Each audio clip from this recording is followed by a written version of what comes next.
Of the last 5 pandemics the world has faced in about a century, 4 had multiple waves of infection outbreaks. In some cases, the second or third waves turned out to be far more severe than the first. As governments around the world weigh the trade-offs between reopening their economies and continuing lockdown restrictions, what can we learn from history?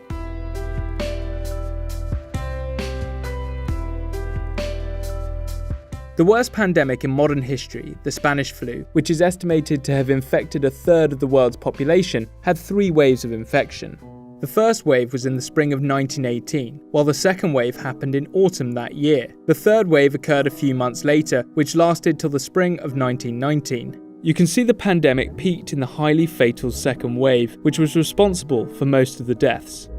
Many health experts have said that history may repeat itself. The World Health Organization has warned that the worst of the COVID-19 pandemic is yet to come. But with widespread unemployment and many companies battling to stay afloat, there are calls to end the social restrictions and reopen the economy.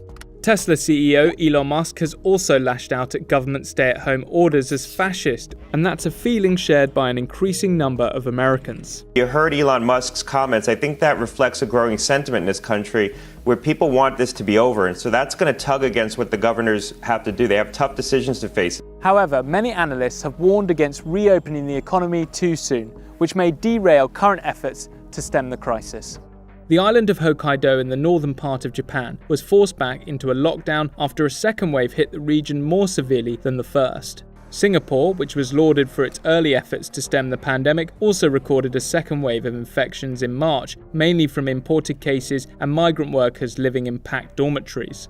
A survey of more than 40 prominent economists in the US found that 80% agreed easing severe lockdowns when infection risk remains high would lead to greater economic damage. As the debate over when to reopen the economy drags on, the Spanish flu offers some clues. In 1918, the US had no coordinated pandemic plans at a federal level. It was therefore left to local authorities to decide how and when to intervene to prevent the spread of the disease. The social distancing measures over a century ago are similar to the modern-day restrictions, such as the closure of schools, offices, and the banning of mass gatherings. Because tackling the infection spread was orchestrated at a local level, the interventions varied widely. This led to mortality rates and the pace of economic recovery differing from city to city at the end of the pandemic. In 1917, a year before the Spanish flu outbreak, Philadelphia and St. Louis have very similar mortality rates from influenza and pneumonia. However, when the pandemic broke a year later, the two cities have very different approaches to tackling the outbreak.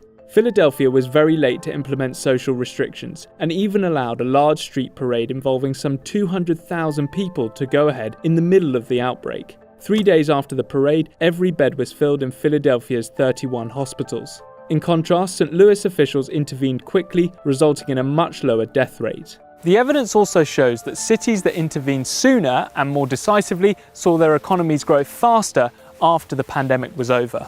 For instance, this graph shows how cities with stricter social distancing measures recovered faster 1 year after the 1918 pandemic. However, cities in red with more lenient measures generally performed worse.